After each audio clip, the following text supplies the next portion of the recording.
Te upoko o te ika me te hōtaka tōranga pū. A ka tira tēnā no ki tātou e tiwi e whakarongo mai nei. I tēnei wā kei turi ki te kōrero ki tētahi o te tīma Māori e whawhai atu ana, e preingi ana I te tīma o ngā mautere, ngā whanaunga o ngā mautere. So we've got Liam Messam on the line now. Liam, you're in the Māori team, but first of all, before we start getting into the rugby, tell us a bit about yourself. Where are you from originally? Kia ora whānei, ko Pōtu te maunga, ko whakatāne te awa, ko mā tātou te waka, ko tūho te iwi. But I grew up in a place called Rotorua, and yeah, been living here in Hamilton now for, bloody hell, almost 20 years. You're a pretty experienced fella now. When did you first start playing, bro? And who did you play for?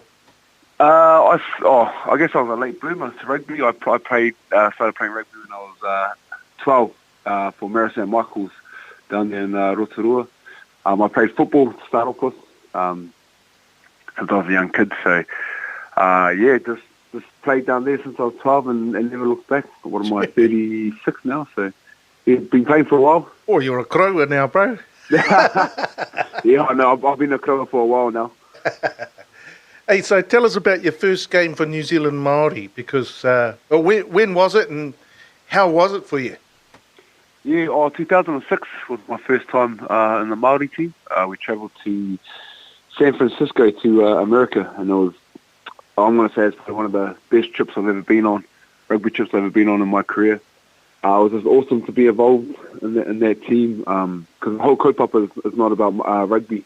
That's what I loved about it. It was about being Māori and reconnecting players with the Māori side and the culture and everything to do with Māori. So rugby is obviously the vessel, the vehicle that all brought us together. Yeah, it was actually wasn't the main priority on our list of things to do. And when we went out there on a Saturday or game day, we could just go out there and express ourselves and throw the ball around and show the world what Māoris could do with the rugby ball. Liam, so who was the coach back then? Donnie Stevenson was my first coach. Obviously, Uncle Matt Tapau was the year before, in 2005, when they played the Māori, and that was his last year. So, yeah, Donnie Stevenson and Jamie Joseph was there as well. So, oh, yeah. It was an awesome trip, and like I said, it's probably one of my favourite rugby tours that I've been on. Yeah, so coming down the line a bit, because how old were you back then when you played for the Māori All Blacks then? Oh, was that 2006? My math's not very good, bro, so I would have been about maybe 22, 23. Oh, just a young fellow, eh? Yeah, just a young pup, guys like John O'Gibbs and who else was there? Christian Ormsby, Paul Tito, had all these old fellows, Rua Tapuki, all that sort of looked after us. Yep. He's in a good way, I think. Yeah.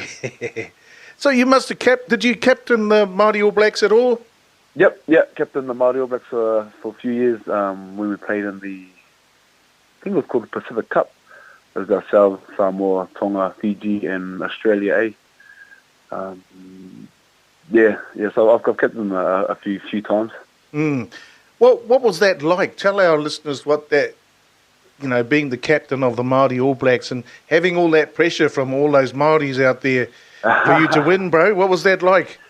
No, there was no pressure for me. It's an absolute honour and privilege to lead that team. Also, we led them in our 100-year centenary. I think there might have been 2010, maybe. Oh yeah. Which was a massive thing for Māori rugby. We played England, Ireland, and New Zealand Barbarians, but we played the full Irish and English teams, and we came out with two really good wins. And we played in back home in Rotorua and down in Napier, and I just remember that just the young kids coming to us, just inspiring our people. And like I said, it was no pressure. It was an absolute honour and privilege, and we all understood what our responsibilities were. And like I said, you put on that Māori jersey, you just go out there, and you just, you get to play for your whānau and your family, and go out there and just represent.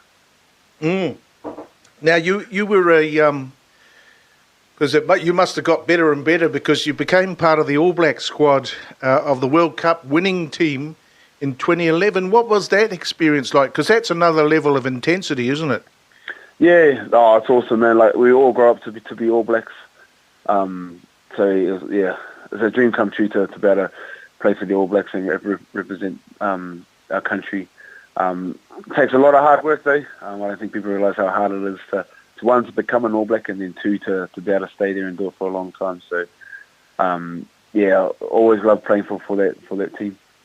Now, rugby has been a vessel that's taking you around the place, and after you finished playing for the Chiefs, bro, where did you travel to after that?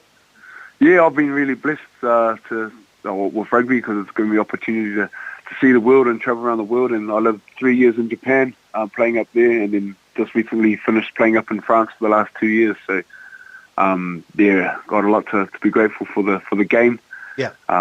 Just a snotty-nosed boys from Rotorua, travelling the world and getting paid to play rugby. So I've been very blessed, and I'm very mindful and grateful for what the game has given me. Well, I mean, you've returned home now and you're playing for Waikato in the Mitre 10 Club. My jingers, when are you going to retire, bro? I want to retire when the body is still good. People that know me, I train really hard.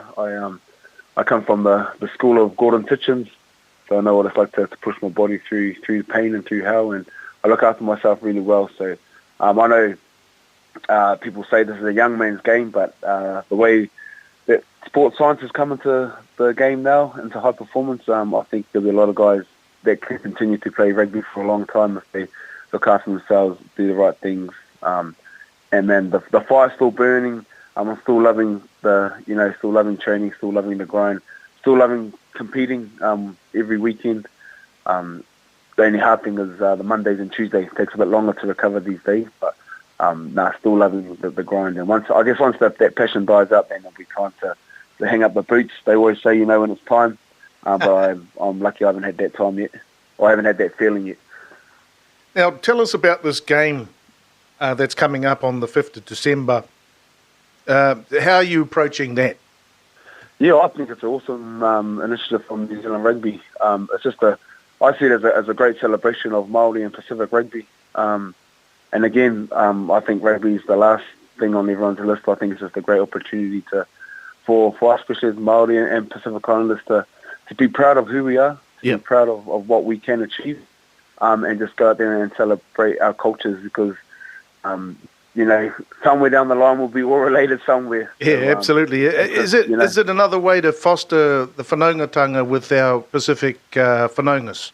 Oh, yeah, 100%, bro. And that's what I really see that game being about. It's just a big celebration of Pacific and Māori rugby, and inspiring our next young group of guys that they can go out and want to be Māori All Blacks. You don't always have to be an All Black even though everyone wants to be there, or you don't always have to play some Super Rugby team. You can there's an avenue for Pacific Islanders and Māoris to play for another Super Rugby franchise if this team gets that license to do so. So again, I think it's going to be awesome down here in Hamilton.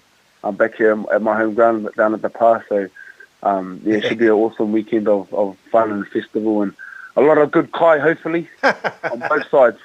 Yeah, exactly. Now, just to wrap this one up, bro, you've got a fair amount of experience. Have you got some advice for these young fellas that are joining the team? Oh, yeah. I think when I get down there, just because we're actually camping in Rotorua, will be just to embrace it and really connect. Because I've seen a lot of players that come through that haven't really scratched the surface of their Māori side, and when they do, you sort of see a deeper connection and deeper spiritual, wider feeling of it, and that's really awesome to see. So, and I know these young ones, I don't know their backgrounds or whatnot, but I know that they're going to be open-minded and come down and really just get stuck in and fully connect, because it's not like any other rugby team where you maybe sit down and go over plays or have meetings about what we're going to do on the field. This is all about getting down there, doing a few wanganas, going kapa haka every night, making sure the boys know waiatas and their haka. So, and also just learning about food and tikanga. Like some guys probably haven't even been on a marae before, and I know we're going to be heading to Tūranga Waiwai when we're up here. So just little small things like that, bro, which I reckon is really awesome, and which makes Māori All Blacks a special team, because there's no other team that does it like that. Bueno, Liam, mihi ana kia koe I o kororo I te ahi tunu nei. I just wanted to say thank you for giving us your time and really appreciate your kororo tonight. Oh, awesome. My pleasure. Ka pai, kia ora, bro. Kia ora. Liam Messam, te raunga kai tākaro Whitiporo, kai te whakarongo tunu koutou ki tō tātou taonga te Upoko o te ika. Te Hōtaka Tōranga Pū, 5 to 7 p.m. every Wednesday with Thomas and Moki on Te Upoko o te ika.